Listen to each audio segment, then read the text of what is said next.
Hello everyone. In today's video, let us understand how to draw an appropriate graph. It could be a bar graph or a double bar graph.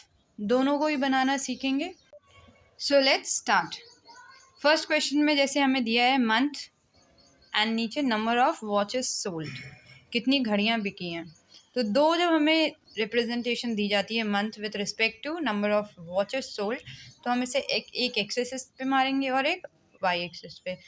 कभी भी जो भी numbers values होती हैं normally उसे हम Y axis पे consider करते हैं. ओके तो सबसे पहले फर्स्ट क्वाड्रेंट जिसे बोलते हैं ना, फर्स्ट क्वाड्रेंट को हम क्रिएट करेंगे. इसे हमने ज़ीरो मान लिया, ये हमारा एक्स एक्सेस हो गया और ये हमारा वाई एक्सेस हो गया. तो जब बार ग्राफ बनाते हैं तो मंथ्स इस साइड होंगे, मतलब जो भी रिटन इन्फॉर्मेशन होती है वो इस साइड होती है. जैसे जुलाई,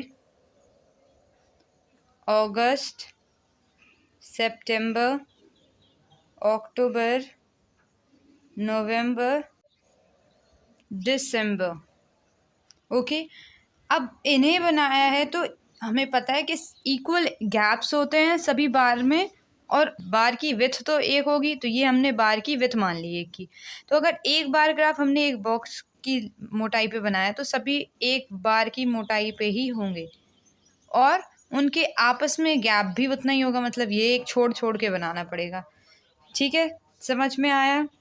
अब ये जब हमारे बन गए तो अब हमें ये इंटरवल्स देखने पड़ेंगे वाई एक्सिस पे कि कितना लें जिससे ये पूरा स्केल आ जाए. तो 5 की गैप में बनाएंगे. 5 1 ज़ा 5, 5 2 ज़ा 10, 5 3 ज़ा 15, 5 4 ज़ा 20, 5 5 ज़ा 25, 5 6 ज़ा 30. इससे ज़्यादा ग्राफ नहीं जाएगा. ठीक है, 25 तो हाईएस्ट वैल्यू है. अब 100 100 100 100 100 100, ये इसलिए क्योंकि जो गैप्स हमारे होंगे वो इक्वल इंटरवल पे होंगे. अब यहाँ पे देखो 500 का गैप, फिर 500, फिर 500, फिर 500, फिर 500, फिर 500, सब में 500 का गैप हो गया. The gap should be uniform. एक में अगर 500 है तो सब में 500 होगा.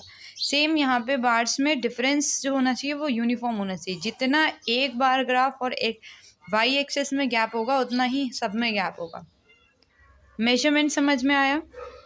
नाउ ड्रॉ करते हैं. जुलाई में है 1000, तो ये रहा हमारा 1000 का. This is our July. Okay अगस्त में है 1500, 1500 ये है 1500. This is our July. सितंबर में 1500 once again.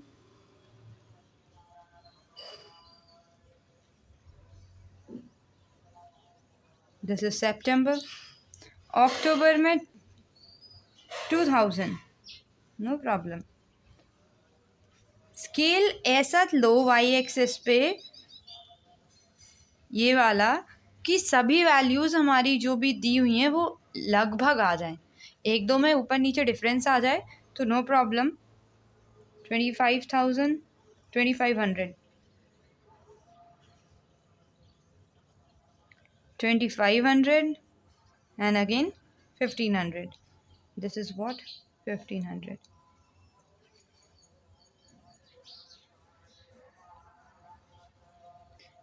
So I hope bar graph बनाना समझ गए होंगे.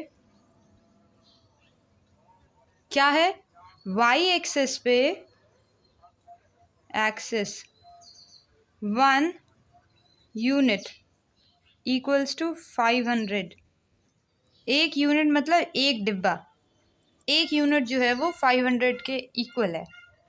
और एक्स एक्सिस में कुछ लिखने की ज़रूरत नहीं है. क्यों? क्योंकि एक्स एक्सिस में बार की विड्थ हमें सेम रखना है, इतना ध्यान रखना है, और जो उसके बीच में डिफरेंस है बार्स के वो भी यूनिफॉर्म होगा. नाउ नेक्स्ट टेबल देखते हैं. इसमें हमें एक इन्फॉर्मेशन दी है कि children who prefer school A, school B, school C, ये तो 3 प्रेफरेंस हो गए बच्चों के। लेकिन जाना किससे पसंद करते हैं वो 2 तरीके हैं। स्कूल जाते हैं वो तो स्कूल के नाम हो गए। अब स्कूल किस मीडियम से जाना चाहते हैं, वॉकिंग या साइकिल? तो 2 वे दिए हुए हैं। अब जब 2 वे दिए जाते हैं तो उनमें डबल बार ग्राफ बनता है। So without delaying let's start how to draw a double bar graph. Double bar graph में कभी भी डबल इन्फॉर्मेशन दी जाती है, इसलिए उसे डबल में रिप्रेजेंट करते हैं। तो सबसे पहले नॉर्मल बार ग्राफ की तरह ही एक्स एक्सिस और वाई एक्सिस का ड्रॉ कर लेंगे और ये ओरिजिन दे दिया। This is X axis and this is Y axis. Okay, अब जो इन्फॉर्मेशन शब्दों में दी जाती है उसे नीचे लिखते हैं। तो SCHOOL ये हो गया स्कूल का कॉलम, ये ए स्कूल। अब डबल बार ग्राफ है तो ए स्कूल के लिए डबल इन्फॉर्मेशन, फिर गैप, फिर डबल इन्फॉर्मेशन स्कूल बी के लिए, फिर गैप, फिर डबल इन्फॉर्मेशन ग्रुप सी के लिए। वाई एक्सिस पे स्केल कैसे लेंगे? सभी नंबर्स के रिस्पेक्ट में। अब 2 इन्फॉर्मेशन है तो दोनों के रिस्पेक्ट में हम ऐसा स्केल लेंगे कि दोनों की वैल्यूज़ आनी चाहिए। 5 का डिफरेंस दिख रहा है, लेकिन हम 10 का भी ले सकते हैं। क्यों? कभी भी ग्राफ में एक डब्बे को 2 यूनिट में डिवाइड करके रखा होता है, तो अगर हम 10 भी लेते हैं तो हमारा बीच का यूनिट जो होगा वो 5 हमारा हो जाएगा। तो 10, 20, 30, 40, 50, 60, 60 से बड़ी कोई यूनिट नहीं है, पहली चीज़। क्यों? क्योंकि अगर हमें 5 चाहिए तो हम इसके बीच में मान लेंगे। 5, 10, 15, 20, 25, 30, 35, बीच में गैप बिल्कुल होता है। हाफ यूनिट हमेशा दी जाती है मेजरमेंट में, ग्राफ में। ओके, अब 2 चीज़ें लेनी होंगी। क्या? कि 2 तरह के ग्राफ बनेंगे यहाँ पे। तो एक ग्राफ हमने जैसे ऐसा लेंगे और एक ग्राफ हम एम्प्टी लेंगे। जो शेडेड पार्ट वाला है वो वॉकिंग शो करेगा। क्या करेगा? वॉकिंग। और जो प्लेन है वो साइकिलिंग शो करेगा। ये मेंशन करना पड़ता है अबव में, क्योंकि हम डबल बार ग्राफ बना रहे हैं। अगर 2 ग्राफ बार खड़े करेंगे एक साथ तो हमें पता होना चाहिए कि दोनों बार किसको रिप्रेजेंट कर रहे हैं। तो स्कूल ए में पहला हम वॉकिंग चलेंगे और दूसरा साइकिलिंग। स्कूल ए में 40 है, स्कूल ए में 40 वॉकिंग एंड 45 साइकिलिंग। 40 और ये 45, ये हो गया 45 साइकिलिंग। ठीक है, तो वॉकिंग को हम कनेक्ट करेंगे नीचे,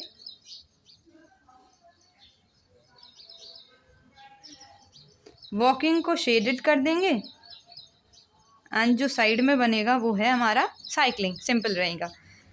स्कूल बी में वॉकिंग है 55, वॉकिंग है 55 एंड साइकिलिंग है 25। This is 20 and this is 25। School B को कनेक्ट कर देंगे, वॉकिंग को शेडेड कर देंगे एंड दिस इज प्लेन।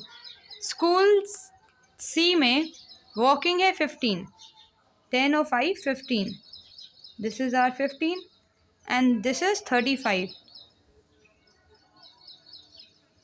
35। इन्हें कनेक्ट करेंगे एंड वंस अगेन वॉकिंग को शेडेड कर देंगे।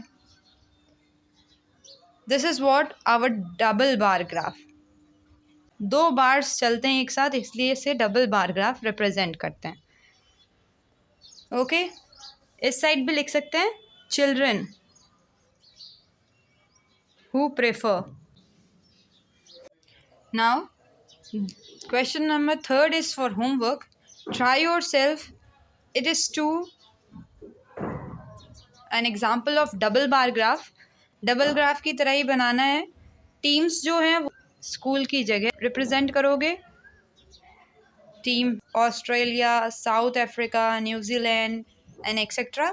और यहाँ पे जो गैप बनेगा वो ये गैप्स बनेंगे 75, 61, 54, 47। जो गैप्स लेंगे वो इक्वल इंटरवल के होने चाहिए, क्योंकि दोनों की वैल्यूज़ हमें लेनी है। So try yourself. If you are unable to do it, let me know in the comment section. I will do for you in the upcoming video. And if you are liking these video, if you're finding these fruitful and helpful for your studies, please do like, share and subscribe this video.